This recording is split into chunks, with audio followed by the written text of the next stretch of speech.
Good evening. The Wednesday, March 12th, 2025 Conservation Commission meeting will now come to order. The first order of business will be the Pledge of Allegiance. I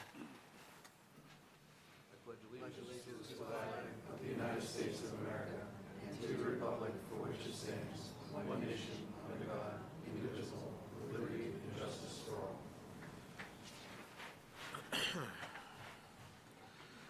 Thank you all for that. The next item on the agenda will be the approval of minutes from February 12th.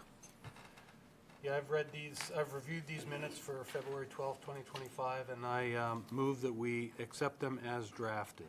Second. Motion and a second. All those in favor say aye. Aye. Opposed, and that's unanimous. General business, only one item, and it wants to continue to 3/26/25. So moved. Second. Motion and a second. All those in favor say aye. Aye. Opposed, and that is unanimous. 660 Grapevine Road is continued. Certificates of compliance, we have 2421045, partial COC request for 430 Osgood Street, North Andover High School, continued from 2/26/25. All right. So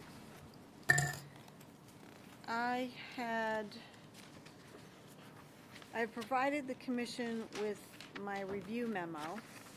Well, first we have representatives from Gale Associates and the town manager's office with us this evening. I provided the commission with my review memo for the partial certificate of compliance, comparing the 2024 existing conditions plan versus the 2004 approved plan, strictly within the footprints of what is proposed under the new notice of intent. And understanding that the survey was limited in terms of the information that they gathered for both the as existing conditions plan and the proposed plans for the NOI. I also pointed out a couple of things to keep in mind, considering that 25 years have passed between survey and the discrepancies between elevation data. So Gale Associates determined that there is a discrepancy between the 2003 and 2024 elevation data, that there's a differential between these datums of approximately minus 0.84 feet, such that the 2003 elevation, a 2003 elevation of 105 would correspond to a 2024 elevation of plus or minus 104.16. So sometimes potentially we don't have an actual record of the on-the-record plans of what that datum was, but yeah. Yeah, so just kind of when you're toggling back and forth, you just have to keep that in mind. DPW's engineering division worked to download Gale's CAD files, imported the 2003 paper plans, and performed their own field work to gather points via RTK rover to reconcile the drawings on the ground, and worked in the desktop program to merge the overlay sheets and the CAD files. To perform part of the comparison exercise, DPW Engineering Division assisted me with downloading the Autodesk Drawing TrueView program in order to manipulate and review that as just part of my review. So what I did, I went basically area to area in terms of what they're proposing for new work to make sure we have compliant conditions before they started the new work. So I started with the tennis courts. It was a very straightforward review. There's hardly a change in elevation between 2003 and 2024, and there weren't any stormwater controls proposed in 2003. There's none reflected, none on the ground. The access path that leads from the paved perimeter driveway had been there from the beginning, and that hadn't changed. So I found this to be pretty much fully compliant, so I don't have any concerns with that. The next area is the shot put area. Let's see. Well, actually, hold on a second. Hold on. Let me get these up.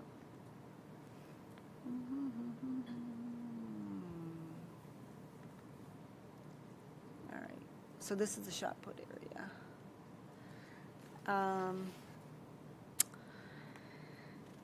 So in the new NOI, this shot put area will receive upgraded surfacing and it will be rotated in orientation. The existing shot put footprint is outside the 50 as proposed, and even with the updated wetland delineation that took the wetland closer to the work, it's still outside the 50 now as it stands. So existing grading is very closely coincides with the proposed conditions. Drainage for the interior field is shown on the existing conditions with the drain manhole rim elevations coinciding with the proposed. Drain pipe size was not surveyed, but no changes to them are proposed in the new project, and that information will be fully captured in the final comprehensive survey of the site at the end of the field project. So it appears to be compliant, at least in the terms of what was gathered for survey information in 2024. Walsh Stadium, the new NOI work involves very small footprints at the south and west perimeter of the Walsh Stadium within jurisdiction, which includes 2 new light poles and associated footings to the south and replacing an existing light to the west.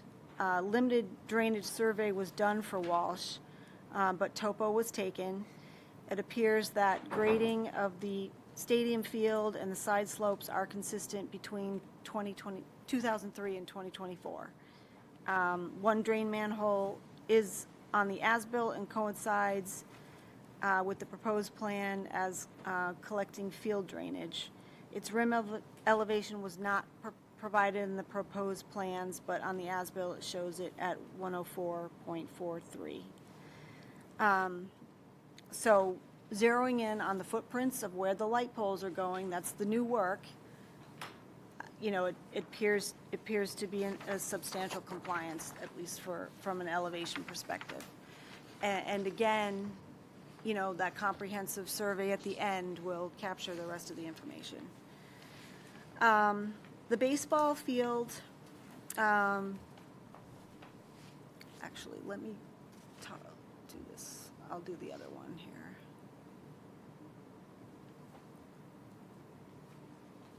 All right. So the baseball field is slated for demo in preparation of installation of a new reconfigured multi-purpose synthetic turf field, associated drainage, dugouts, batting cages, bullpens, bleachers, lighting, pedestrian pathways, and vehicle access driveways. I started with the readily observable non-compliant features or the lack of documentation for the order. So we have the storage shed that is shown right here. And that is slated for removal and relocation up to here. So this is a appended as-built plan set that has these notations on it for the file. So we understand that this is a non-compliant feature, but it is slated to be rectified for the next project. The gravel parking area wasn't shown on the original 2003 plans. So the commission had, again, you know, said that we can roll the restoration of that area into the new notice of intent. And it is shown on this appended as-built plan that it will be fully it will be restored, removed and restored, and will have a 10-foot access driveway. But in terms of the non-compliance of it, it is going to go away. Let's see. Lack of annual stormwater O&M reporting. In the last few weeks, DPW engaged a contractor to inspect and clean the stormwater BMPs on site, which were catch basins and particle separators. The engineer's memo and a table of all of the BMPs that they were able to access. There was a couple that the kids parked over and they couldn't access them. So, so they've all been cleaned, and they've been documented, so, of what they could access, which was a vast majority of them, so. Keeping them in compliance, or is this This the is, first cleaning this is it's the seen in first 20 years? report we've gotten probably since, I have none in the file Okay. previous to this, That's something we can address on an order of conditions going forward, correct? yes. It's also something we were kind of expecting today, a record of maintenance. I'm sorry? It's also something we were kind of expecting today, was a record of maintenance on some of the existing facilities. Right.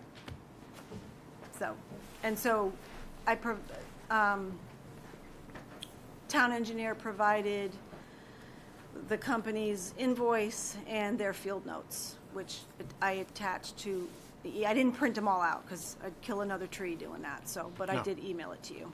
Okay.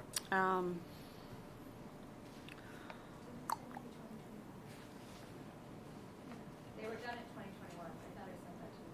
Oh, We had a receipt that they were oh, done. I didn't see that. Okay.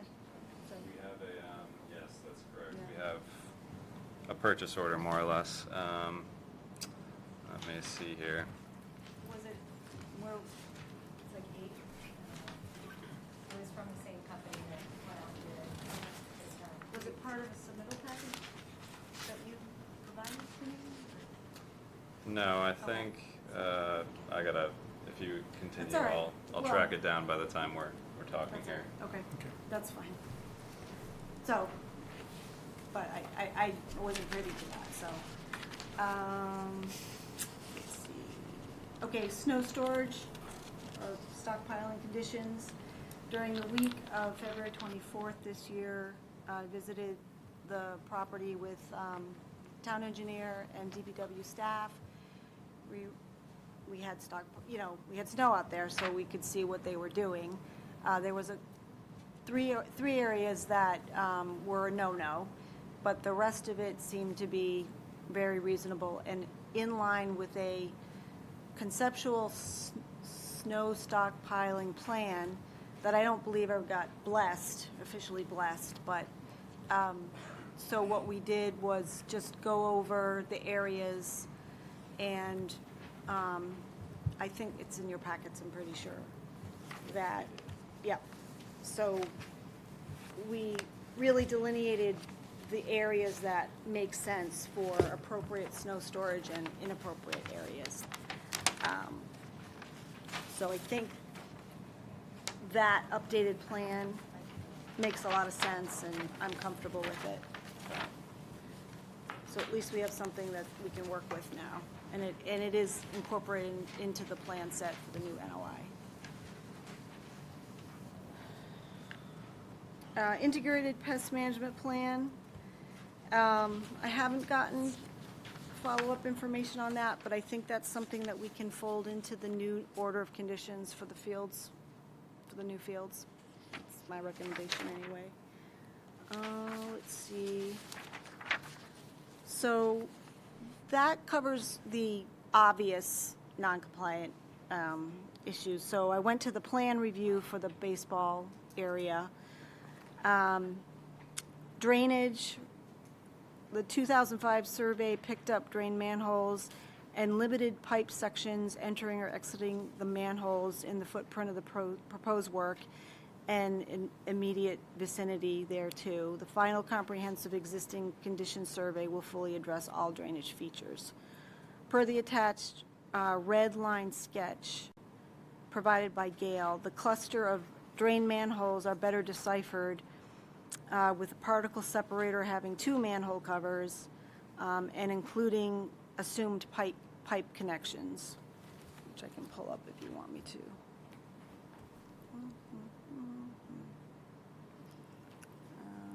Actually,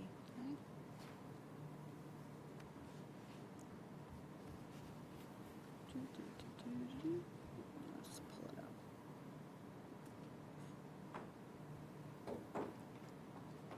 All right, here we go.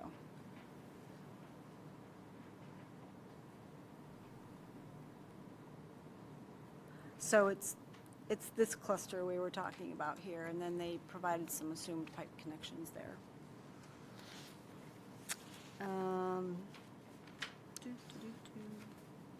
The subsurface detention gallery was slated to receive twin 18-inch HDPE pipes from an upper series of catch basins and drain manholes, and the 2025 survey confirms that twin pipes are exiting that drain manhole. 18-inch HDPE pair exiting that, and we can assume that it's going straight to the gallery. Grading, the proposed and existing elevations within the work footprint closely coincide. Obviously, the new NOI is going to alter grades, so that will be reflected on the final as-built. Future distances to wetlands. The wetland edge has shifted in the intervening 25 years, and while proximity of the baseball elements seem to coincide with the originally proposed locations, the new NOI project will be shifting the limits of the field further away from the wetlands. So that's my review. If you have questions for me or Gale Associates. Let's find out. Okay. Sir? No, I'm pretty happy with this one. Amy, I want to say you guys have done a great job putting all this together and Thanks. getting us straight here. So I don't have much else to add, just good work getting us here. It's like having a baby. Yeah. And I don't know what that's like. So whatever. It's like someone else can raise it now. Mr. Maven? Yeah, with respect to the PCOC, I think they've done what we've asked them to do and clarified what we've asked them to clarify. Your review helps a lot, Amy, and thank you very much for doing that with DPW. Getting the action on the catch basin cleaning is definitely a help.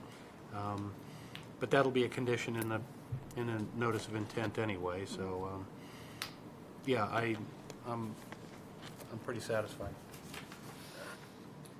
I'm just going to echo Brad's comment. Great job Thanks. of dumbing this down so Yeah. a caveman can even understand it. So I really appreciate that.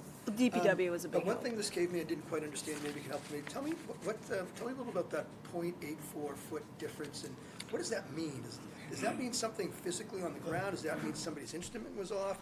And you're talking about So 0.84 around the North hole. American vertical datum taken in 1929 has basically a 0.84 difference from the North American vertical datum taken in 1988. So that's really all that we're talking about. They were working on a different vertical datum back then. Gotcha. Pretty typical in my field. Thank you, Mr. Know-It-all. Thanks. No, just kidding. That's real super helpful. Thank you. It helps to have an engineer on the commission, or two. Yeah, for sure. or- I have no or- more or stupid three. questions. Thank you. That's David? not, it wasn't a stupid question. I don't want to, obviously I'm jumping into this kind of like midstream, so I just want to ask maybe a couple clarifying questions without reopening old discussions. With regard to the gravel and the shed, we're asking them to move the shed and to sort of restore the gravel. But would we have also had the option to just say you can leave it as is? No, well, they weren't approved in the original 2003 plan. Right. And I don't think they would have gotten approved. They just kind of organically appeared through the years, and Sure. so, and but, Okay. And then, I think that was it. Sorry. Just because I wasn't here for the first part, so I wanted to know how we got to move the shed, Right. restore the gravel. right, That's all. yep. Okay. Any other questions here? So, We're if you re- guys are I'm ready to comfortable. I'm ready to call a vote right now. Okay. Unless there are other issues that need to be addressed. No, do you feel like there's anything else to say? The additional fire department comment, I don't want to, will. you know, we can talk about that That, during I the would fold that into the NOI. NOI. Okay, Yeah. sure. Yep. Let me see if, are there any abutters here that want to be heard? And none answer for the record. So, I would just like it- to ask, Oh, you can come up to them Oh, okay. and give us your what name we and ask address. is that you just identify yourself yep, and ask away. okay. I couldn't quite hear what, I think you may have said this. Did you look at the 6 ppd QUINONE levels? That's That might washed off be- parking lots? That might be for. Sorry, my name is Lee Blumel, 54 Brad Street Road. I'm sorry. I didn't- Lee Blumel, 54 Brad Street Road. Oh, I forgot okay, that part. Okay. So are you, that might be a question for during the notice of intent, because Okay. we're just dealing with a partial certificate of compliance right now. Got it. Thank for you. the old plan. Okay. Anybody else? We're ready. So I'd recommend issuing a partial certificate of compliance for the very specific footprints that have been reviewed, and making note of the non-compliant features that will be rectified under this new notice of intent. Motion is second. Any further discussion? There being none, all those in favor say aye. Aye. Opposed, and that's unanimous for the PCOC. Thank you all. We're going to move on to notices of intent. I'll start off with 242-1909, request to continue to 3/26/25. Motion is second. All those in favor say aye. Aye. Opposed, and that's unanimous. We'll skip down to 242-1907, Route 114, right-of-way road, Waverly, also requesting to continue to 3/26/25. Move to continue, so moved. Second. Motion is second. All those in favor say aye. Aye. Opposed, and that's unanimous. That puts us at 242-1908, 46 Foster Street. I am an abutter to this project, so I will recuse myself and hand off the sledgehammer to Mr. Mabin. I'll take a seat in the back with the other abutters.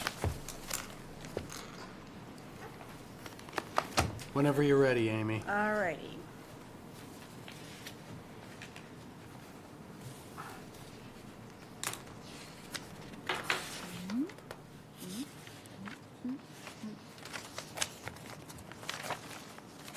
Okay. This project entails replacing a failed septic system with a 1,500-gallon septic tank, D-box, and a 20 by 30 pipe and stone leaching field. The wetlands are located on an abutting property to the north and the east, but access to formally delineate those wetlands was not granted. Thus, GIS wetland data layer is used on the plan. Conservation Department staff walked the wetland line, the edge of wetlands on the property on Monday, and took some measurements to verify distance of work to the wetlands. We feel comfortable that those measurements are accurate. The design engineer provided an email, which I provided in your packets, noting that the site is mapped as a Hinkley soil, which is gravelly coarse outwash material, excessively well drained, and so they do not anticipate any dewatering. And it appears from the spec sheet that the bottom of the leaching field is 3.5 feet above seasonal high water, or seasonal groundwater levels. Construction entrance will be directly off of Foster Street at the front of the house. The septic is right, to the side in the front of the house. stockpile area is outside the buffer. The engineer does not anticipate needing or keeping any excavated soil, but instead live loading and trucking it off, as new Title V materials will be needed to replace it. Let's see. The Board of Health third-party peer review, first round of comments are attached to your packets. The plan revision set that we have before us incorporates those comments or responds to those comments, but we haven't gotten a final approval letter from the Board of Health, so I know the commission usually likes to wait for that to make sure that we have the actual final plan before us before we render an order of conditions. And other than that, the applicant is here this evening. Her engineer is flying in from Florida as we speak, so he wasn't able to attend the meeting. So if there's questions that neither of us can answer, we can pass those on to the engineer. This looks pretty straightforward to me. Regarding the Board of Health stuff, do we have the ability to issue a contingent approval if there's no change to the plan? I mean, I guess you guys could decide to do that. It's just, I don't see the point of wasting anybody else's evening if we're all in agreement here. I mean, cool. Yeah, I mean, we can do that? Typically, we don't. Yeah. We wait for the Board of Health because sometimes they have changes. I was gonna say, if there's no changes to the plan, then Yeah, contingent yeah. approval. If they have to make one little change, then they're back here to talk to us again. Yeah. Can we do that? well, we're going to have to continue anyway because we don't have a decision ready tonight. Oh, I okay. mean, well, I'll try, let's put it this sorry. way. We're going to have to at least, I don't have a decision ready for tonight, so it'll be ready for the next time. And,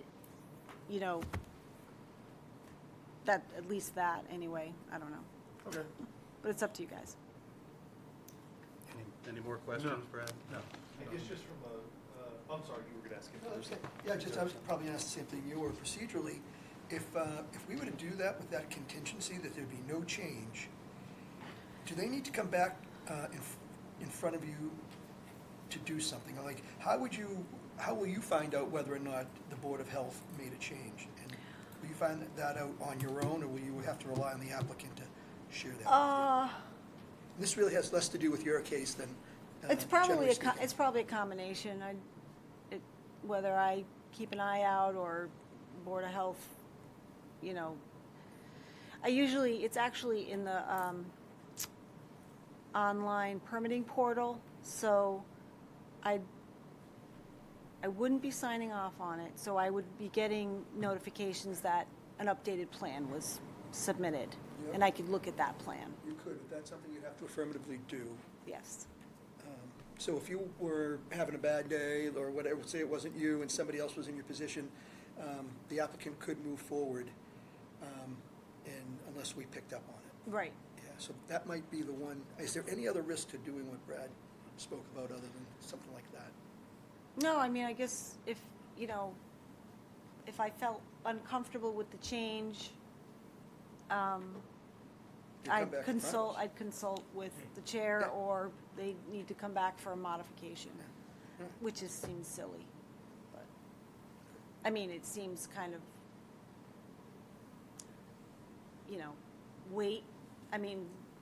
wait till we have Board of Health's approval, or close, and then if there's a change that needs a modification, they have to come back for a modification request, which is another process. Yeah. So I think, are you all set? Sorry. I am, yeah, I think, I don't think I have any other questions.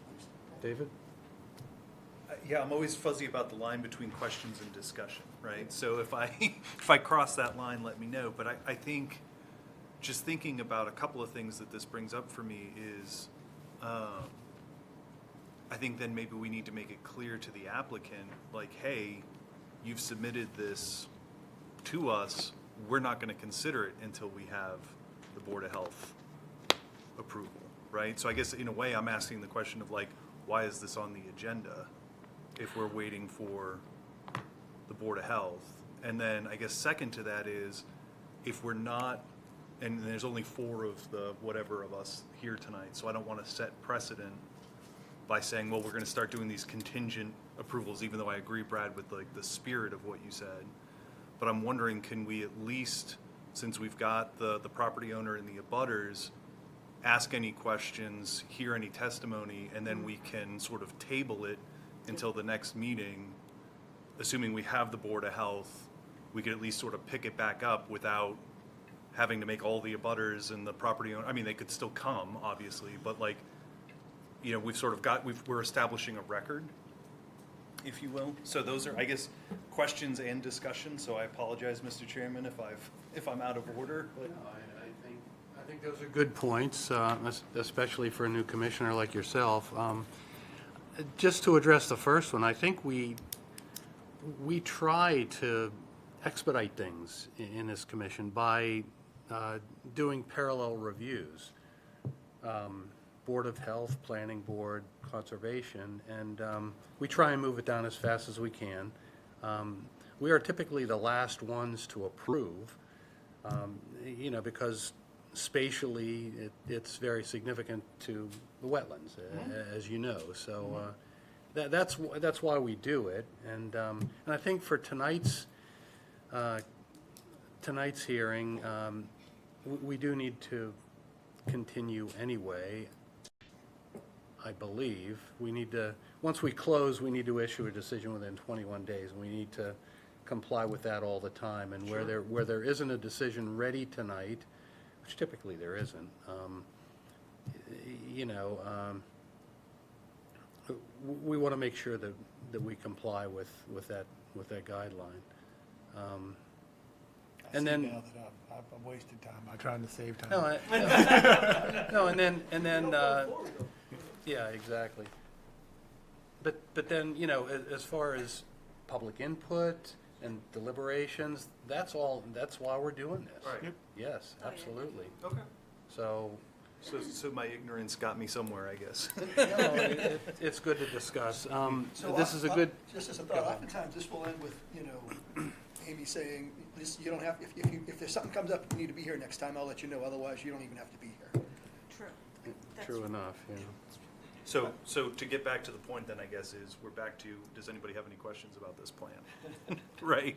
Well, We I just was had to gonna- take a long I was recap gonna there. call for abutters. If there are any abutters present, please indicate your desire to make a comment or So anything I question. can say that the abutter to the north and east is the same entity, and they have no objection. The Manzys. Okay. Well, where no abutters have identified themselves, I think we're ready for a motion. Move to continue the next meeting. Second. Motion and a second. Any more discussion? There being none, all those in favor say aye. Aye. Opposed? And that's unanimous. So basically, yeah, so basically, the commission has no substantive concerns about the plan as presented. You know, we care about erosion control, materials management, distance to wetlands, and, you know, things like that, construction entrances. And in terms of Board of Health review, it doesn't seem that the physical location of the system is going to change much based on the first round of comments. I think we would have seen that, or, you know, Bill would have mentioned that. But I think it's just making sure that Bill's response in this plan satisfies the Board of Health's third-party peer reviewer. That's it, so.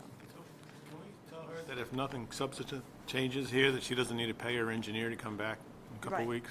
Right, because we Like, didn't have, don't need we to see didn't him, have this is any, basic? right, Yeah. we can say So- that. Okay, so what was that? You don't need to pay your engineer to be here at the next meeting. We're good. Oh, okay. Okay, thank you. Unless Amy calls you, yes. Okay, I appreciate that. Thank you. Okay, Thank you, thanks. everyone. All right, so it's continued to March 26th. March 26th. Okay, thank you. Can I leave? Yep, oh, absolutely. Unless you want to stay for the fun.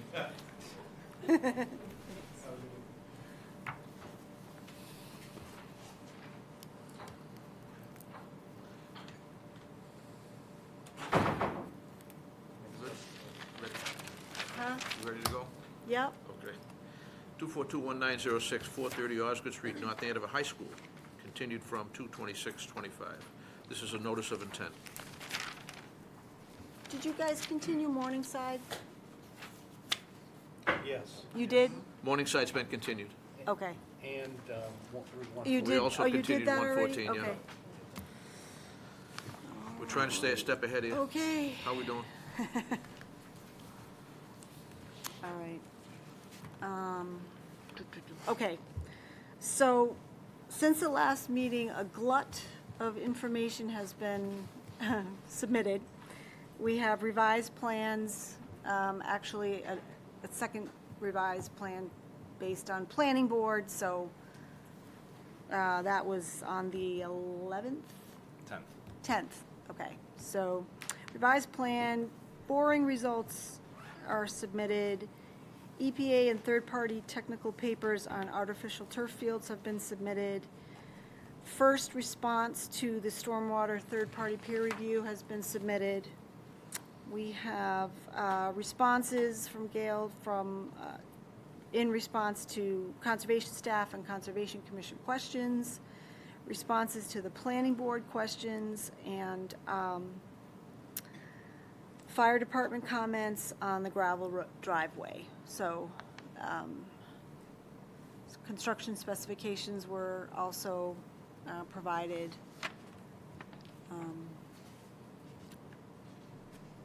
Yeah, it's a lot of information, All right. and I'm, Well, let's see what happens. so if you want them to provide any kind of, Yeah, I I don't think know. It's up I'm to gonna you go to the guys. commission first. Okay. And then they can ask questions. Might be faster that way, get us out Okay. of here quicker. I wouldn't hate a nickel tour of the plan updates.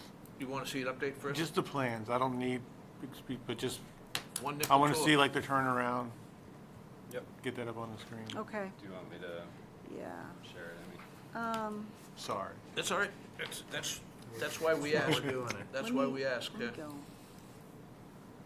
I don't know if I can, let me just see, grab these, hold on a second. Let me pull them up.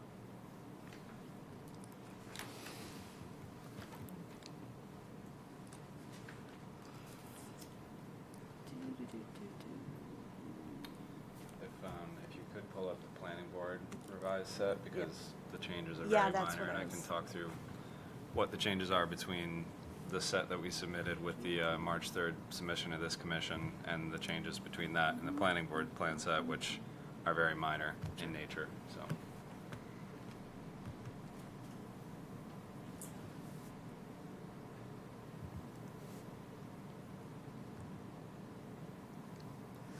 Okay.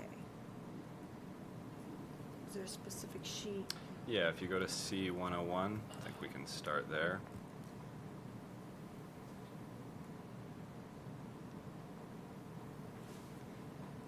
Come on. Don't freeze on me. Come on.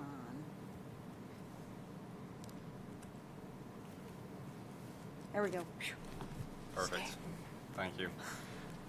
So, relative to the last time we were before this commission on February 25th, the items that came up during that hearing, if you all recall, was primarily we were focusing on the proposed gravel emergency drive as requested by the North Andover Fire Department, the entrance to that access drive down by the roadway, and removal and replacement relocation of the shed, which we talked through during the partial certificate of compliance section of this hearing. So with respect to the gravel drive, we did review that at the last hearing. As a reminder, it's a 10-foot wide access drive. Amy, if you could actually go to that sheet there, perfect. So we did, based on discussions at the last hearing, we shifted the curb cut up about 50 feet up the access drive. So that got us entirely out of the 50-foot buffer zone, or no disturb zone.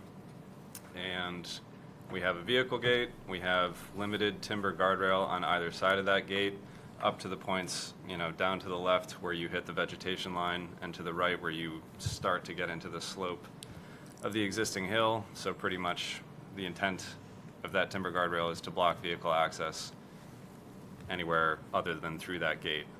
So we have timber guardrail, vehicle gate, a new curb cut, and all of these improvements are shifted out of the 50-foot buffer. And in terms of the gravel drive itself, what you see on this sheet hasn't changed.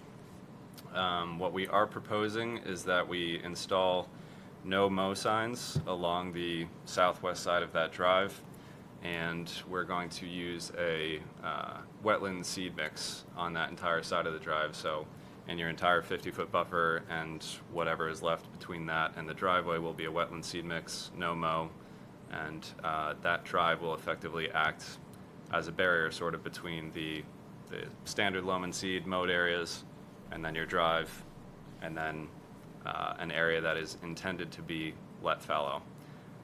If you could go back to C101. So the one other development relative to when we last reviewed this at the last hearing, if you can see up at the southwest or southeast corner of Walsh Stadium there, so the big white rectangle, we did expand the gravel drive in that area just a little bit. We got one round of comments from the North Andover Fire Department on the 28th of January, so before we met, they requested this access drive, but we got another comment from them on March 7th requesting that they have some ability to turn the ambulance around up in that area. I will note they can technically turn around on the field. In the event of emergency, there's a gate right there. They can get onto the field, drive on it, turn around, so on and so forth. But it's our understanding that they have the ambulance there during the majority of large games. So this provides it a place to park, and then when it's done, it can turn around and we can prevent it from driving on the field, because obviously unless they have to, we don't want them driving on the field. So it's a little bit expanded up in that section. We tried to minimize it as best we could. That is all entirely out of the 50-foot no-build zone. And like I said, again, we'll have no mow signage to the southwest of that, and that will be a wetland seed mix between that and the, tree line, any of the disturbed area. Let's see here. So that's the major change to the drive that we had discussed last time. I think other than that, in terms of plan changes, there is not much. There's obviously everything that was included in our narrative response package, which was 41 total responses, and if those responses did result in any sort of change to the plans or specifications, it's cited at the bottom of the response. I could go through those, but it's a pretty long list, so I'm gonna let that list speak for itself. And let's see, other than that, as was noted before, we submitted these plans on March 3rd, when we needed to get them in by. We have since submitted a package to the planning board based on, our first round of third-party stormwater review comments, any changes that came from that, but also plan changes that resulted from the first planning board hearing that was held. And I'll talk through those briefly, just to really clarify that the difference between the set you received on March 3rd and the one that was sent to the planning board on March 10th and also provided to this commission is extremely minor. So if I could actually, is that the one you have up right now? It is, I guess. Yeah. So Yes, yeah. really all that's changed plan-wise is, if you go to the next sheet, down at the crosswalk there, we have signage on either side of the crosswalk. So there's one there and 150 feet kitty corner on the opposite side of the crosswalk. That was a request of the planning board. And separate from that, the only significant change between plans, if you go to C103, I think, you can see on the right side there of the track the stretch of chain link fencing, about 350 or so linear feet of chain link fence. The intent of that, this was a request by the abutters at the planning board hearing, as well as by the planning board members themselves, is potentially including this in the forthcoming project to replace an existing fence, which has since been pretty well trampled over, no longer serves its purpose as a fence whatsoever. So this will be a fence with a windscreen material to provide some sort of privacy blocking for the abutting neighbors in those 3 parcels you see to the northeast. So that is the totality of the changes between the March 3rd plan set that you have and what was submitted to the planning board on March 10th. And I think, other than the documents that were actually provided that Ms. Maxner provided a summary of, that's the majority of the developments since the last time we spoke.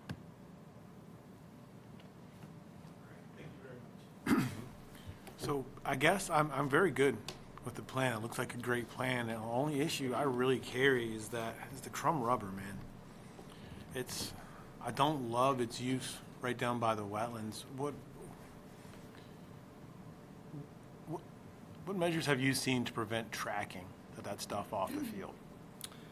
So I guess we do have actually an alternatives analysis in our response package relative to the crumb rubber. But first off, just a general point of context in terms of our alternatives analysis. Partially, this is a cost item.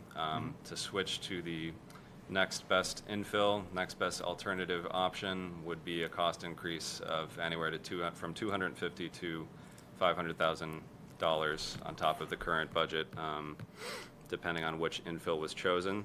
Say that again. Say that number again. $250,000 to $500,000. And really, when it comes to crumb rubber, the benefit of it is that it is the most widely used infill. It's been in use for an extremely long time, longer than any of the other infills that are more recent to the market. And the environmental documentation that we provided as part of this package, there's actually probably the best part of that related to crumb rubber is a study that was just concluded by the EPA in April 2024. It was a 5-year-long study focused entirely on crumb rubber infill on synthetic turf fields, and I mostly prefer to let that study speak for itself rather than provide our own interpretation for what that's worth. But long story short, in conclusion of that, what that study concluded is there's no significant disparity in exposure to various chemicals between players on synthetic turf fields versus those on natural soils, because soils themselves, they're also subject to some level of contamination just by way of being in the ground. So in terms of tracking, your actual question there, I mean,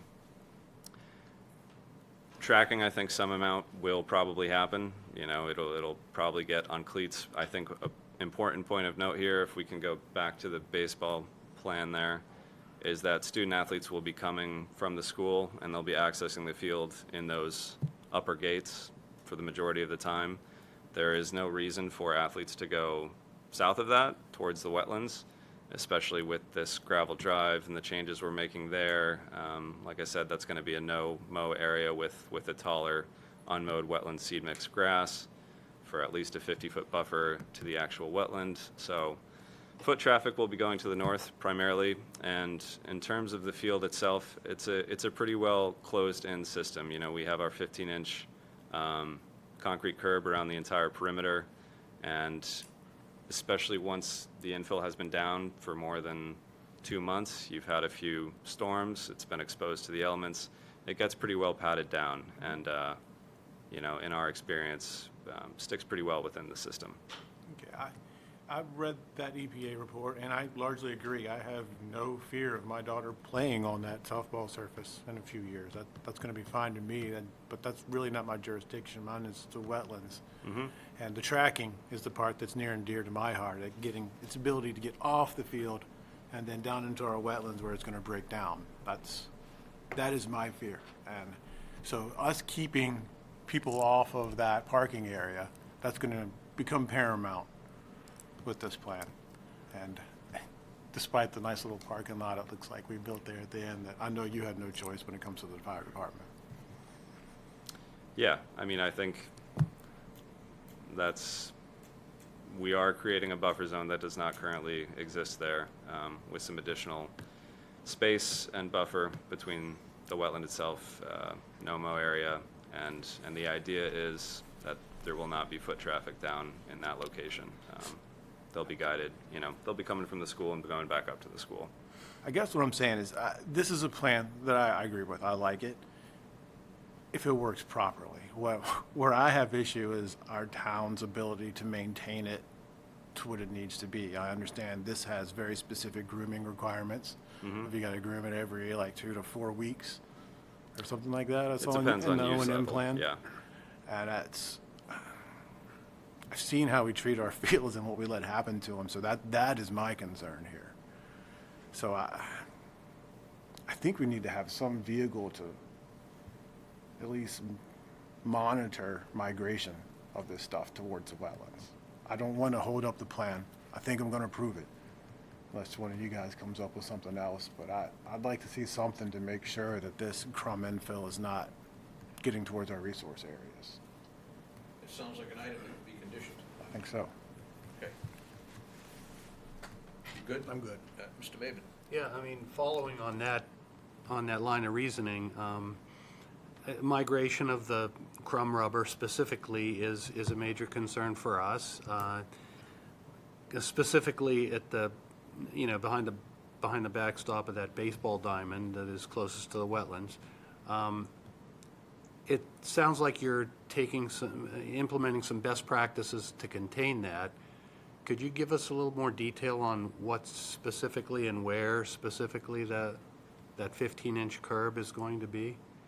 So the dark black line, pretty much the entire edge of the field, yep, right along there and all the way around. It's a flush curb. I don't want to give the indication or the impression that it's, we have a concrete wall standing 15 inches up around the entire field. That would be a safety hazard. But that's the curb foundation that serves as the grade beam for the fencing around the full perimeter. And that's what the turf actually adheres to on one side of the field, the inside, and then on the outside it's just curb and surrounding area. So what prevents the crumb rubber from going over the curb and out into the surrounding area?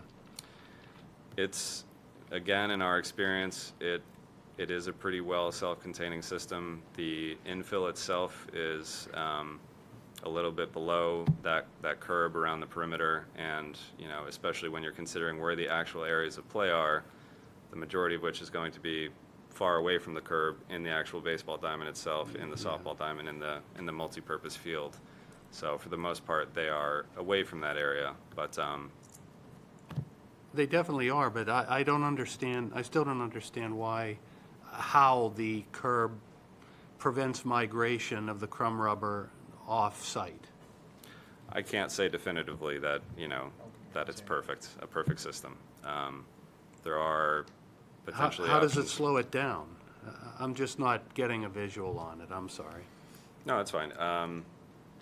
I think an important factor here is the actual synthetic turf itself. So the turf fibers are on this field 2.5 inches tall. Yeah. The infill is 2 inches. So there's a 1/2 inch of fiber, those little blades of grass Yeah. across the entirety of the field. Those Sure. themselves serve as something that actually holds the infill down, other than just the ballast of the sand and Okay. gravity itself. Okay. The reason I asked the question is because between last meeting and this meeting, I got some guidance from the Massachusetts Association of Conservation Commissioners, and, migration of crumb rubber off the field was one of the major concerns, and, they're trying to be objective about it, but they recommended they didn't recommend any specific best practices, but they recommended that you apply them to prevent this, from polluting the surrounding area. So I'd like to understand better how your solution works. All right, and is there may be a detail in the plans, and If there is, and I haven't seen it, certainly I would like to do that to satisfy my curiosity. But I think that is a concern for this type of field. Now, having said that, it definitely works in the favor of the project that this field and the field turf is in the outer portion of the 100-foot subzone. So that definitely works in favor. But anyway, to continue my thoughts on this, you mentioned about considering an alternate fill material other than, crumb rubber, and it being quite a significant cost increase, which we definitely don't want to do. But in the guidance that I received, it listed 8 different artificial turf infills, 8 different types. One of which was wood, Yep. okay, and another which was mineral-based, for instance, sand. Now, I know sand is part of the design anyway, but have those materials been considered and priced out? They have been, and those fall into that $250,000 to $500,000 increase. They have. The wood you're referencing is most likely Brockville, which is an engineered wood fiber, and that is the cheapest option, and that is at least $250,000. An important point of note with all these alternate infills, right now, with the SBR rubber, this field does not have a shock pad beneath it, so it just goes base stone, I got it. turf I carpet backing, understand. and then the infill Yeah. itself. And that infill, because it's rubber, provides enough cushioning to meet the impact attenuation requirements for player safety. If you go over to an alternative infill, every single one of those on that list of 8 does require a shock pad to meet that shock attenuation factor. So that would be an extra inch-thick layer of recycled foam material that will go between the base stone and the turf backing. Got it, And then yeah. on top of that, you add the infill. That's a big change to the design. I understand the difference now. I didn't up until now. A few more questions. The crumb rubber, okay, my guidance tells me that crumb rubber, I don't know if this is possible, but crumb rubber from car tires is much more environmentally friendly than crumb rubber from truck tires. And I believe the difference is in the quinone chemical that is included in there, primarily for the truck tires. So is there a possibility to get to a more friendly crumb rubber for our application? That is what's specified in Car when we use these the systems. source of crumb rubber? Yes. It is, okay, terrific. Best practices, we're knocking them down. There's some, are you proposing any testing requirements for, the fill that is being used? Actually, yeah, you're gonna get it as a certificate of analysis for the material you buy.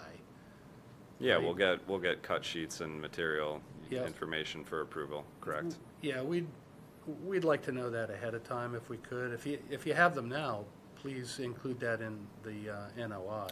We have examples, previous projects of that material. We don't know, it's a public project, so you don't know exactly what's ultimately going to get selected in terms of manufacturers. Everything has to go out to bid, basically, but we can give you material examples of what's been used on previous projects in Massachusetts.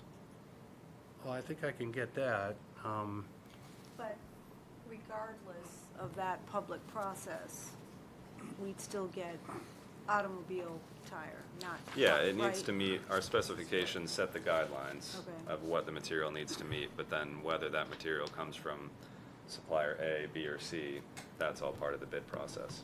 And so supplier A, B, and C,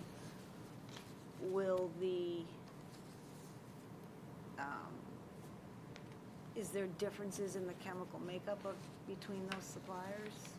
Or, I can't say for sure. All I can say is that they need to meet our project specifications, and that's the boundary. Submit something to the engineer that's saying, this is what I'm bringing on site, is it okay? And Exactly. probably he's gonna have to approve it, so Exactly what I was maybe gonna you say. could take a It's look at it. Certificate of origin Yep.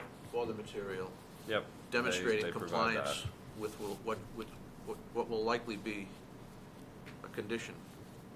that. Mm-hmm. Understood. Yeah, I guess my final thing is that, you know, we've got a firsthand experience here in North Andover with these types of fields, and I think overall it's been pretty successful up to this point. We want to keep that going.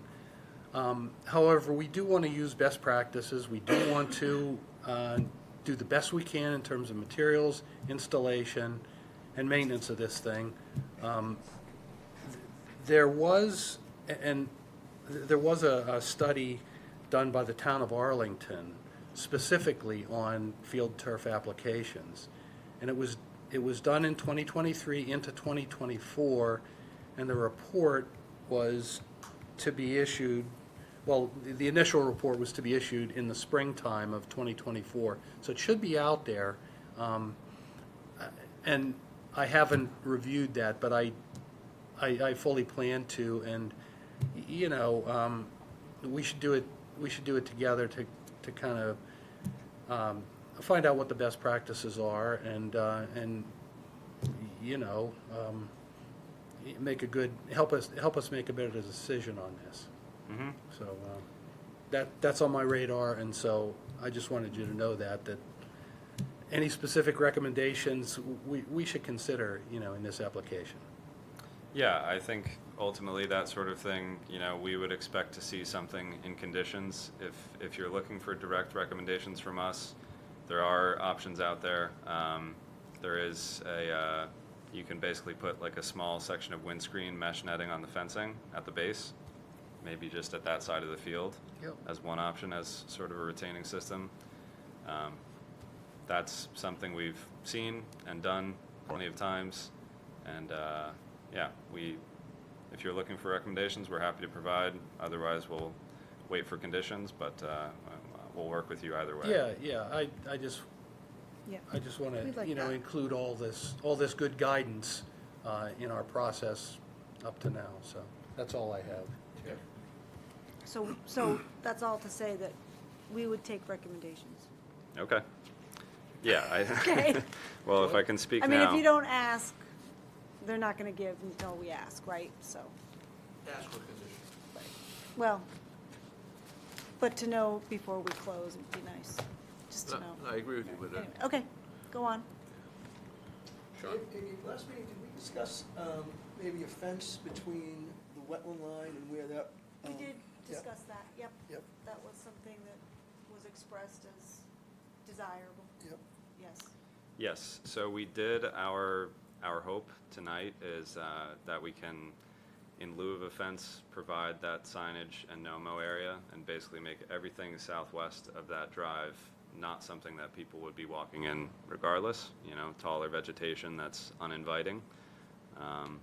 That was what we're proposing tonight as potentially an alternative that doesn't require that much fencing material and foundations and the extra earthwork that goes along with it, but you know, that's subject to condition. So we heard that at the last hearing, and I guess what I'm saying is we're providing this as an alternative for your consideration.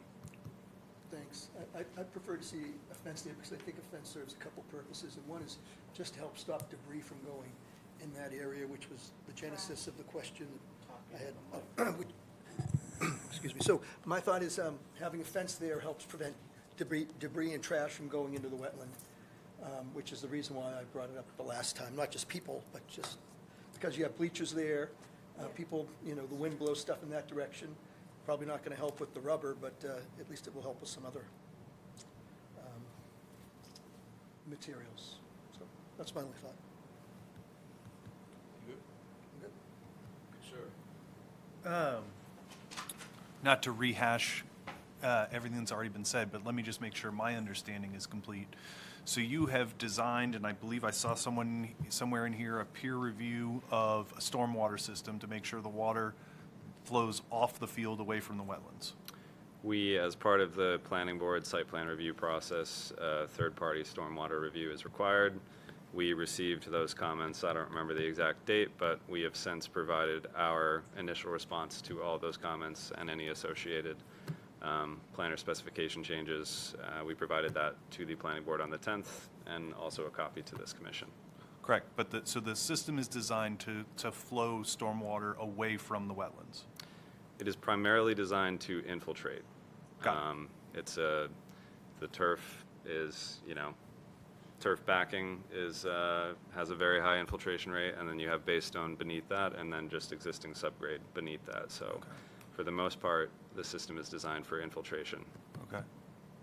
And then the field itself is usually pretty good at keeping the infill in place? In our Right. experience, yes. Yep. And for the most part, now that we've removed that gravel parking lot, you've said there's really no reason for anybody to sort of be walking towards the wetland. Mm-hmm. And now we're also proposing a vegetative no-mow zone between what will be the gravel driveway for the ambulance and the wetland, right? Correct, and potentially a fence as well if conditioned. So I'm just trying to get my head around, I understand the concern about infill migration, but I'm sort of looking at it the other way of, I feel like we've done quite a few steps to mitigate that as, short of putting a 15-inch high concrete barrier or something like that. Is that a reasonable assumption based on what you've been presenting so far, that when you sort of sum total the whole project and look at everything, what you're really talking about is what might get stuck to somebody's cleats or shoes and might get tracked across a gravel lot and across a area of no-mow vegetation. Is that correct? I just want to make sure I'm understanding what you're saying. Yeah, I think my purpose about the foot traffic is, aside from the perimeter walkway you see right there, there's no longer going to be any reason for people to go south of the field. It's no longer going to be a parking lot like it is today. We think that's a significant improvement, and a lot of that, the part that is gravel now will become a unmowed, vegetated area. So it's our opinion we're creating a significant buffer here that does not currently exist. Just wanted to make sure I understood. Thank you. Yep. How is stormwater review going? You got the responses, are things looking like they're coming close? Well, they did their first round of comments, first round of responses, so now it's back with Horsley Witten. So we need to hear from them? Yes. Okay, got it. Yes. Got it. One thing I would like to see on the plan is this notation changed to, or added that, the existing gravel needs to go. That's on the demolition and erosion control Okay, sheets if all you right. go Okay, before this. okay. And it does specify that we'll be removing it to full depth, so. Okay. Yep. Okay, thanks. I just want to make sure that's the case. Okay. Any other questions? What do we need, if anything? Are we in a position where we can condition whatever it is we want going forward, or do we need more work to be done at this level? Well, we can't close. We're not closing tonight. Well, We're not closing tonight. Okay. Stormwater's not done. okay, Okay. that's what I'm looking for. So we need stormwater. Jack's going to look at the Arlington, right? Do we need, The Arlington do we need to report. request any revisions or additions be made to the plan set so that when we're ready to close, we have what we need? Is there any guidance we can give these gentlemen? Yep. I don't know if the commission feels strongly about a fence on the wetland side of the gravel drive. I think the signage at 100 foot on center is too far apart. And we've got bleachers right there. People are gonna walk down this and Well, it's going to be. They no- are. They it's- just are, so. We're creating a no disturb zone. I know that. So we Right. can. So we want to keep it that way. We want to, and- so that's something that we can Right, control and we can condition that. In other words, they're doing what we asked them to do. We asked them to create the no disturb zone, they are. So the question is, how do we preserve and keep people out of there? Right. Well, that's our job. We condition it. We condition whether it's a Right. fence, signs, bulldogs. Right, so- Take your pick. So- Okay. telegraph that it's gonna be a fence now, so it's not a big fat surprise when it's in the order of conditions. So, I mean, I think the commission should say, we want a fence, or we don't want a fence So that's- now, so that's- that it gets into the plan. Right, that's where I'm going. So let's give them an action Yep. list, a bullet item list of what we want that they can expect in conditions, so that we don't waste a lot of time at another meeting doing it.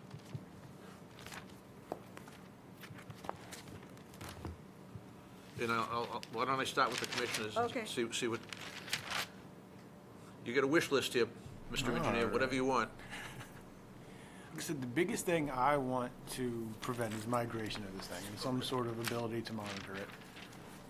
And to track our O&M plan to So make do we sure. want them to design and propose a retention system that would trap and hold? Because, No. you know, no. the point was made by somebody else earlier, that when the players have spike shoes and they're walking out, they're gonna take stuff with them. Do we wanna request an area where the players have to walk through to scrape the cleats to trap the stuff there so it doesn't get carried along? I mean, there are many things we can do that will prevent problems later. Yep. I'm just trying to figure out what works with high school baseball players. Well, Teenagers, Yeah. we have plenty of help in the room if we Yeah. really need it, so. Yeah, I was one once, and it wasn't pretty. I think part of it would be to get a little bit more rigorous review of what has worked, because, In terms of retention, Yeah. so. You know, how important is the crumb rubber migrating off with the spikes of the players, or is it kind of just a field of play that it gets pushed to the side? Is it the grooming part of it? Well, that's, I guess, part of the answer That's is, what yeah. when the players come off the field, how much of it will stay with their shoes? And if that's the case, is there a way to have them go through, just like when we have areas where dump trucks come off of a site and we have a stone bed to catch the mud so they don't take it down the road? Same idea is what I'm thinking. Something simple, doesn't have to be rocket science, but something that can help get the stuff off the shoes so they don't track it. You understand what I'm getting at? I do. Okay. Yep. I took the nod as an understanding, so I guess that's what I'd be looking for. For the most part, I'd be happy with just some sort of interval monitoring, just to see how far has this crumb rubber migrated off the site? Has it come down 20 feet off the plans or off the field? Where is it? Just a couple times a year, walk it and take a look at it. Preferably when you clean out the hydrodynamic separators. Those are supposed to be twice a year, not once every 4 years. And that's going to become more important that's kind of our first line of defense against the crumb rubber is some of those separators too. Well, actually, will it float out? I think it's after that in the chain. I mean, in terms of crumb rubber migration, we don't expect any crumb rubber to be getting into the actual underdrain system within the field. That's all pretty well protected by filter fabric, stone trenches, so on and so forth. So really what you're looking at, if anything, is just the limited migration from tracking. And in that case, we're talking about in the perimeter outside the field, which doesn't necessarily make its way into any of the existing drainage systems. And largely tracking off the field isn't going to be a concern as long as people aren't parking on the gravel drive. So that's, well, you should see it today. No, but I'm saying, but we're taking the steps to mitigate that. Yeah, We are, and we're fixing that. So we're trying to figure out how to make a plan to enforce it at this point. Oh, okay, but that comes under conditions. Yes. If we're going to put signage, I mean, there's a lot of different things we can do. That's not, we don't have to reinvent the wheel there. My problem is, I was here from the beginning of this new journey, and there was a lot of emotion on the board's part about what had happened in the past. And my question was, as it is now, well, what can we do about that? why did it get this far? Why are we talking about it 20 years later? I'd like to provide some sort of vehicle to where if I am out here for field hockey next year and I see the baseball parked all the way down the field and the crumb rubber is migrated down the hill, that we have the ability to do something right then. Wouldn't that be under our BMPs? Wouldn't we design a BMP that would hopefully prevent, or if not prevent, provide us a correction? I So mean, I think that's on us. Well, Perpetual Gale condition. Associates is neck deep in these types of projects. I'm sure you've seen multiple upon multiple orders of conditions with all types of conditions that require either monitoring or follow-up or migration control. So maybe it would be really helpful if you could maybe share some of those examples with us of other towns and cities. Because, you know, you see the universe, we see North Andover. So, Yeah. I mean, I think I can say right now the best mitigation practices that we've seen implemented, in our opinion, one is a buffer, as we're providing as best we can here with the site constraints we have. Two is what I mentioned before, which is just a small section of wind screening material basically at the base of the fence, which in lieu of putting an actual 15-inch concrete curb that players will smash into, you can just put something on the fence itself in areas of concern. Sounds like it's going in the right direction. Are there any abutters here that want to be heard at this time? Well, as far as wishes. Okay, one still second. looking around. You know, I still am in favor of a fence along between the new drive and the wetland to prevent the migration, not necessarily of the crumb rubber, but of all the stuff that's going to come from the dugouts, the bleachers that they're putting there. Having, you know, spent a lot of years on baseball fields, soccer fields, and football fields, if you look around the area towards where it's going into the woods, there's always crap all over the place. And, you know, I don't want to see that in the new unmowed area. I'd rather see that against the fence where somebody can go ahead and pick it up and clean it up. And the other thing would be having, you know, I don't know if we can condition this, but, you know, having a good amount of trash receptacles around there can also help solve that problem as well. So where are you saying the fence needs to go? Between the wetland and the road there, so where you can see is that the proposed buffer line that we're seeing there, or the current that's proposed, right? Where you showing this here? Is this the? Well, so those little circles there are the actual resource area, Yep. and then you can see it's a little gray. There's you can see the text 50-foot no build zone. Yep. Yep. So that line that text is aligned with, that's your 50-foot buffer.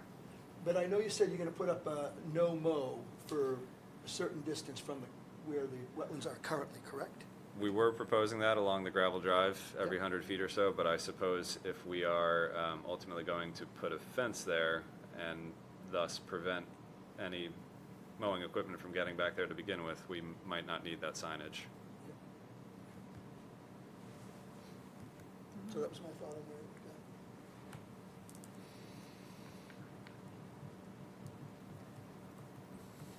That's the only thought I had. All right. David, you got anything you? No, I mean, I think, again, I think the addition of the no mow creates a buffer. I think the gravel road creates a buffer. I think the general layout and the fact that, I mean, look, you know, people are always going to ignore signs and, you know, we can't account for human nature. I think our point is, as I understand it, our job is to say, you know, what can we do to help mitigate things without going above and, you know, going to the point of absurdity. So, you know, and understanding that for the most part, the folks who would be tracking anything off the field should, for the most part, be going in the opposite direction. So I'm fine with the plan the way it is. So Amy, let me ask you, we're talking about the 50-foot no-cut zone, no-mow zone, as referred. Eventually, if there is no cutting, no maintenance, no mowing of any kind there, it's gonna, within 2 years, it'll turn into woody vegetation. And eventually, a shrub, forest, and then a forest.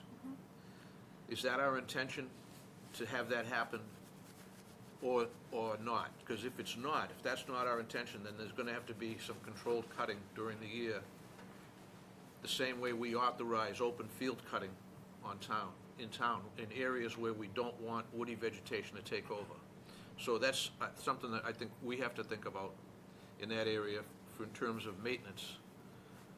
It's bordering the vegetated wetland. It's a 50-foot zone, Yeah. and it'll only be grass for a year, and then the woody vegetation will start. Well, I bring it up because would the woody vegetation be detrimental to what we're trying to do? I don't think so. Okay. It naturalizes it. I mean, Want to kind of resort back to what is further up the bank? yeah. I would think so. Well, it's gonna resort a little bit, but it's also gonna pick up seed. Oh, There's yeah, gonna be yeah. stuff coming in from everywhere. Believe me, Yeah, every it'll field I eventually cut turn into- in this I town, mean, woodies if you will don't take- cut it, will take over, yes, but it takes right over. If I don't think there's anything wrong with that. if that's not a concern, Not to me, okay, well, just, not to me. just asking for a friend, that's all. No, I Just know. need- No, I need to know. I did want to bring up the tennis court. Did the planning board ask for netting? They On the- they asked if there was any consideration for mitigation beyond the proposed 10-foot fence, and our answer to that was it was also discussed here, and if anything, we are anticipating a condition, quite frankly. Netting over the top of the courts is not really something that exists in practice, and even if it did, it's a bit of a Or not, like, not over your head? Not I'm over just top. talking something, that. Yes, you could do vertical something. safety netting like we have on the field. It's a significant added cost, not to mention significant additional excavation work for those foundations. I didn't know how that panned out with the planning board. We, no official directives from them on it. It was Okay. really a topic of discussion and Okay. didn't materialize. Okay. So a condition of the order is going to be remove all the tennis balls from the wetland, because there's tons of them in there. So, and maybe, yeah, it's going to have to be. That's a BMP, yeah. Yeah. Makes sense. Unless they use biodegradable tennis balls. Actually, it was a condition of the original order. Yeah. I So, recall it, you yeah. know. Yeah, I know. Just carry it over. Gotcha.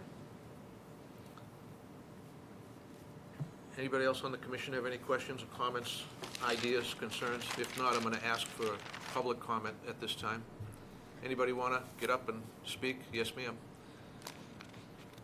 We'll start at the back of the room and work our way forward, okay? In no particular order.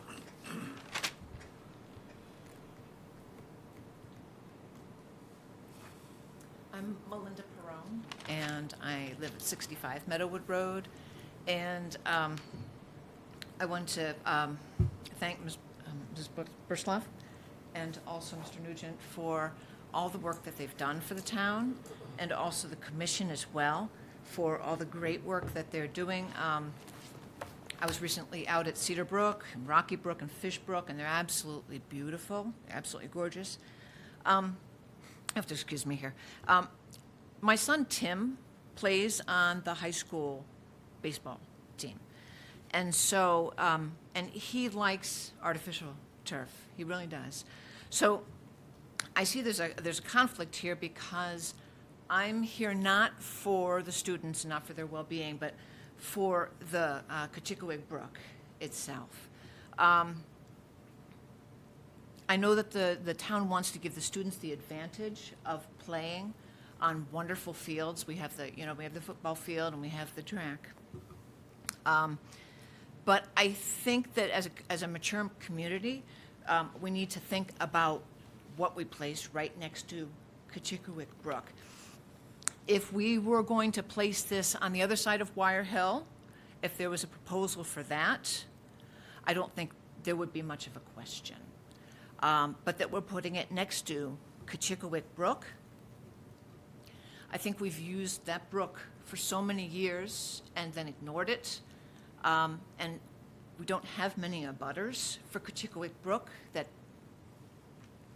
That's why I'm here today, is to speak up for Kachikowick Brook. It's been here for 10,000 years, longer than we have. So I think we do need to take care of it, just like we take care of Lake Kachikowick.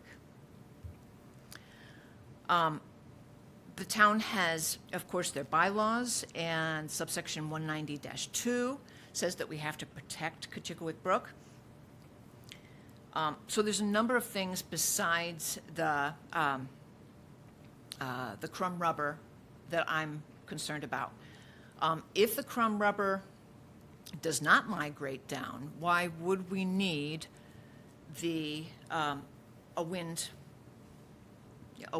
on the fences?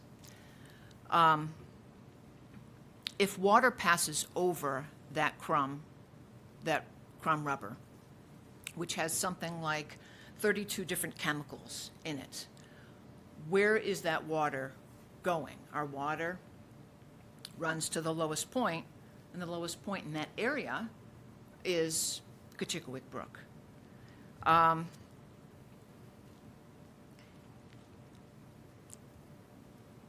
A synthetic turf on a day that's 86 degrees will go up in heat to as high as 130 or 140 degrees. If it was one field that we were covering, that would be a small part. But we have now 2 fields next to Kachikowick Brook that on a hot summer day when we're not there will be up at 130 to 140 degrees. And that's right next to our brook. So the question is, what effect does that large area have on the brook if that large area is at 130 and 140 degrees? If cool air is coming down from the school area, it's going to be going right down to the brook. It's going to be catching that 130 to 140 degrees. That's all. That's all when we're not there. If there's a heavy rainfall, which we have had, are small pieces of not just the crumb rubber, but the grass itself. Are they rushing down into Kachikowick Brook? The next question I have was, is it producing oxygen? Is that synthetic turf going to be converting carbon to oxygen? Now, if it was a small portion of the school grounds, then we'd have other areas that were converting carbon to oxygen. But now we've got the baseball field, we've got the football field, and on the other side we've got the track area. So there we've lost all of that conversion of carbon to oxygen. We've lost the biodiversity, not just in the football field now, but we'll lose that biodiversity in the baseball field, right next to Kachikowick Brook. So we're covering a whole area with a non-living substance. We haven't done that before here in town, unless we're talking about down at Clean Harbors. Microplastics and PFAS, I'm not going to talk about that because I know it's in the literature. So, and I'm not a chemist, so I can't talk about that. But if any of that came through the water and went into Kachikowick Brook, it's also going into Merrimack River. If the studies that we have, multiple studies, are concerned about microplastics effects in our children, should we not be concerned about it in our waterways? Tuesday morning, that's just yesterday morning, I went to the Ipswich River Watershed Association legislative breakfast at Ferncroft in Middleton. And I realized, I just learned, I had never known, that we are part of the North Shore Water Resilience Task Force. So our community is part of that. I had no idea because I thought we had tons of water, and I think we do. I think we have tons and tons and tons of water. Here we've got Kachikowick Lake. We have all those brooks that go to the Ipswich River watershed. It's amazing. We are very, very blessed with that.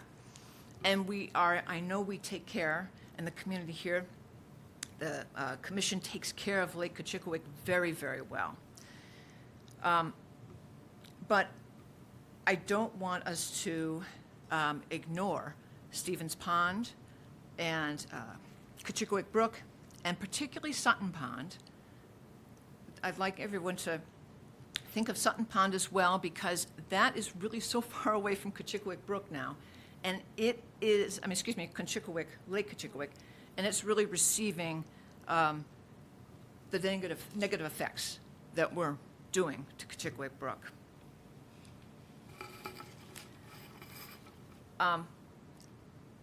At the legislative breakfast, Sally Cairns, who is the 13th Essex representative, is working to remove PFAS in Massachusetts firefighters' turnout gear. So that is something that she's looking at. The Massachusetts Senate Bill 2187, which I have here, is being proposed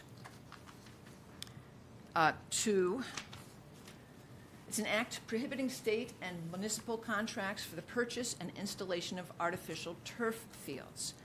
And I only bring this up because they're considering it. It's a consideration. So does North Andover want to be on this side of the consideration or the other side of the consideration? There must be some reason that they are looking at that. Of UMass Lowell, Dr. Joel Tickner of the Toxic Use Reduction Institute has some real questions about PFAS. The rubber crumb, as we talked about, consists of 100% recycled tires. I know that the artificial turf, the grass blades, are fire retardant. They are not fireproof, they're fire retardant. However, that rubber is neither. The rubber catches fire very easily, and one of my concerns is, what if we have a fire on, even on the edges or the sides, where that rubber is escaping? Because the rubber, if you go to Walsh Field, you'll see there is rubber along the edges. So that is not fireproof. That's not fire retardant. I did ask the question about the windscreen. I did read through the Gale Associates information here, response to the comments. One of the statements says that there's a specialized attachment to the grooming machinery to redistribute the infill material with the field limits and stand up the turf fibers. I want to make a point that grass blades, natural grass blades, stand on their own. They don't need to be pulled up. Shock absorption. We're talking about, when we're talking about what is not the rubber, the other options that are more expensive, that would not cause problems in the brook, like the crumb rubber might. Those other options, those other more exotic options, have less shock absorption. But I want to point out that natural grass offers the best shock absorption, and it has a natural give. So when the player turns, there's a less of a risk for knee and ankle injuries. And then the duration and cost. In the Gale information here, an 8-year warranty for the turf product. okay? The cost to replace it is $300,000 to $600,000, so 8 years. If we compare that to grass, a natural length of grass is 20 years that we would need to replace it. And that would be at a cost of total renovation of $50,000 to $250,000. So finally, because I don't play baseball, in my years of field hockey, I played on grass. I thought it was great. I didn't have any problems with it, and there was lots of oxygen. I asked my son Tim how he felt about turf, because Tim loves to play on turf. He said it was better to play on okay synthetic turf than an okay grass field. But he said if he was given the option, he'd rather play on a well-maintained grass field than a well-maintained turf field. So I asked the town, is it possible for us to have a well-maintained grass field and have all the benefits of grass that doesn't get matted down? I know that it has a great ability to absorb shock, and the turning on it is a little bit easier. And it would be a lot easier as well on Kachikowick Brook, which is my greatest concern for the town. And I thank you for your attention. Thank you. Thank you. Thank you very much. Next. Anybody else interested in speaking? Thank you. Just Hi, Lee Blumel, 54 Brad Street Road. I just want to add my voice to agreeing with Mr. Mustaine, is that how I pronounce it, about concern about crumb rubber migration. And I'm just listening to the conversation tonight. Just want to urge you to consider the mitigation factors, because if we're talking about, we're worrying about foot traffic from teenagers. And just remember that if you've put up signs that say stay out, stay blah, blah, blah, blah, that's exactly where the teenagers are going to go. Especially if there's tall grass, and especially if it starts getting like more woodsy and tree-ish. So I'm just saying that teenagers are still going to walk in that area, even if you have signs. I mean, probably even if you have a policeman standing there, during daylight hours. It's just going to happen. So just to remember that. I have a teenager too, so that helps. Also, I think I want to echo the comment that we are having heavier rainfalls because of, global weirding, climate weirding. And so I think that probably has to be taken into consideration too with these turf fields. In the last couple of years, I've had to, had the flooded basement that I never had in previous years. I also echo the concern about heat islands, which reduces playing time. I want to urge you, is Mr. Mabon? Sorry, yeah. Thank you.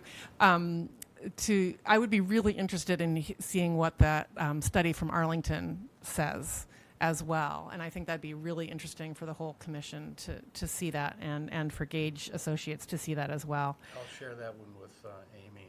That would be great. So that will be public record. That would be great. I think, you can look it up. There's a huge range of PFAS levels in various towns in the Commonwealth. I just looked really quickly on my phone. Acton is at 125, Barnstable 401, Chelmsford 42.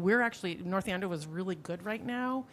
I'm just wondering if there are any studies out there that look at towns and if there's any before and after studies, because I'm just aware that the new regulations at the state level mean that if our levels go up, there's a huge cost for mitigation. And that's what I would worry in terms of the town's costs long-term down the way. And I doubt there's anything you can put into the contract that says, okay, if our PFAS levels go up, then Gage is going to cover some of that mitigation cost, because that's not the way the world works. But so I guess that's, and there may not be anything out there. There may not be anything out there that says that, but I just think that, like, it's kind of the hidden cost thing that makes me worry. You know, the 8 years of having to do it all over again, and just like the cost if the levels in our water goes up is you can't measure it, because it's not only the official mitigation, but it's also the whole, like, oh, do you want to move to North Andover? No, I heard that they have bad water. You know, oh, you have to put in your own water system, yada, yada, yada. So I just wanted to bring that up.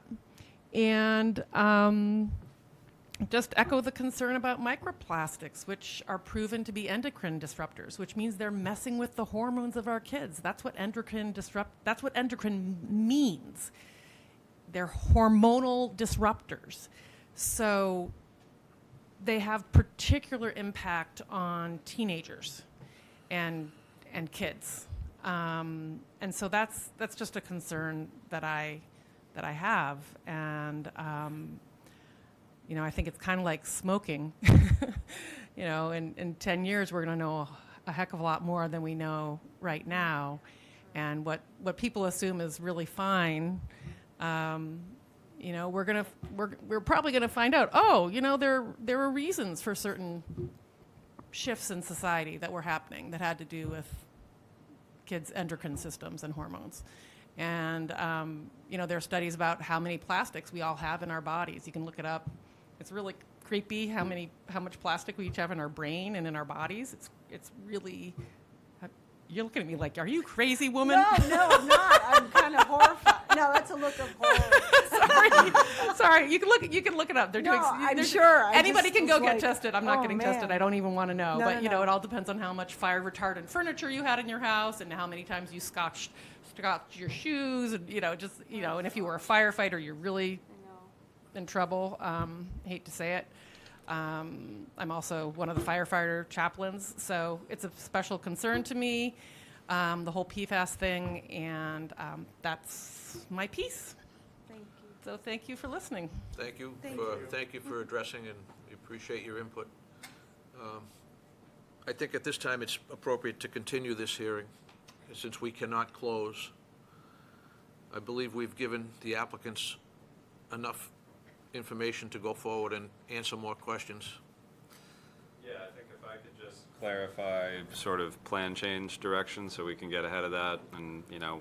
You're talking about the no-mow area? Yeah, so it I sounds was like. thinking about that. What do you think about Native American hawthorn? My personal opinion? As a natural barrier in about 25 feet from the edge. I don't have any particular thought on it, It's going to keep kids out. They're not going to go in there. They're not going to like it. Yeah, that's true. Just an idea. Go ahead. I think I just kind of want to clarify, it looks like we're leaning towards the fencing option, so, you know, maybe that's something we show on the plan, again, just to get ahead of it, as well as some additional, preventative measures for the base of the fence on the field itself, and some sort of anti-tracking measures if deemed feasible. However simple or complex that may be, and trash receptacles, showing some of those, at least on this plan, that will be in the bid package. Some type of system to help the players get the material off their shoes when they exit the field. Yep. A scraping area, if you Like the will. golf shoes, maybe. Yeah. I'm just saying, Yep, something at the exits. they won't track it if it's not on the shoe, and if we can get a place to capture it, maybe. Okay. Is that, and then I suppose monitoring of some sort is something you brought up, but I think, yeah, Monitor okay. tracking. Am I missing anything? We mentioned it earlier, I don't know if you wrote it down, but any material that's going to be brought into the site Yes. needs to have a certificate of origin with every load, and if required, a certificate of analysis as well. Okay. Anybody else up here want to add anything to the list? If we forget something, we'll shoot you an email between now and the next meeting so that we don't waste a lot of time reinventing the wheel. Sounds good. Would you like a motion? I'm ready for a motion. To the next meeting? I move that we continue this to the next meeting. Second. Motion and second. All those in favor say aye. Aye. Opposed? And that's unanimous. We are continued. Thank you all. Thank you.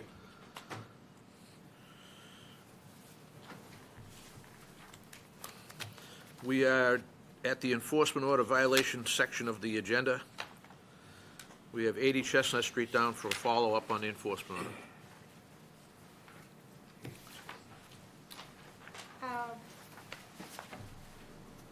So, the owners have engaged a wetland consultant. They've delineated the wetland. Our enforcement order requires a full survey of the property along with a restoration plan. When we issued that enforcement order, it was either snow was already on the ground or it came very shortly afterwards, so that hampered their ability to do survey work. They were monitoring conditions. They have asked for an extension, and the survey crew will be out there this week, tomorrow and Friday, to finish up. And basically, the wetland scientist is waiting for that survey plan to build the restoration plan. So they're not ignoring us. They're checking in routinely. They're working on it. It was just site conditions that hampered it. So I would recommend continuing or granting an extension to the next meeting, March 26th. And I do have a question for the commission.